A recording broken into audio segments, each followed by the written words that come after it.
Well, the president is going to specifically target Republicans. This Republican-led bill later today called the Fair Tax Act.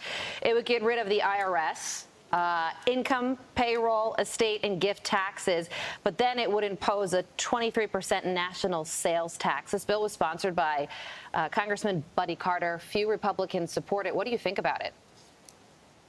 Yeah, I don't really think that this is going to have a lot of legs, and let me tell you why. Everybody may love the idea of getting rid of all these different taxes, and let's get rid of the IRS too. It's just not feasible. The federal government needs some department to make sure that the appropriate revenue is being created. As far as putting a national sales tax out, I mean, with people hurting so badly now with inflation, if you're talking about adding that kind of tax for goods and services, it's simply not going to fly.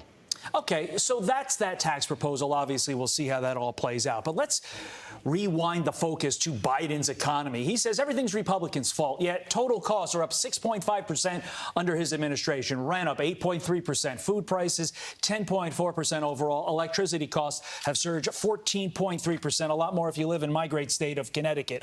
Obviously, Biden doesn't have all his facts straight. So is this gaslighting all an attempt to deflect from how we began this block, which is the Biden document scandal?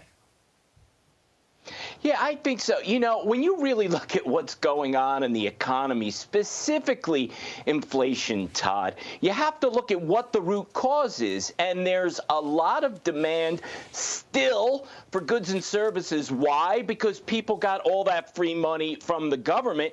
And instead of looking at what the true cause of this is, which is the supply side, broken supply chains, being able to get goods to the market, that's really the issue. Instead, we seem to be focused in on, through the Federal Reserve, let's kill demand. So these are the core of the U.S.'s economic troubles right now.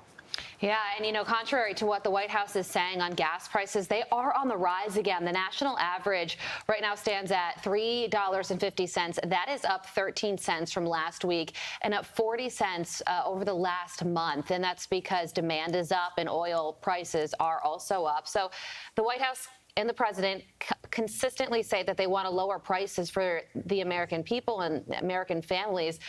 But when it comes to gas prices, man, does the president have a bad track record?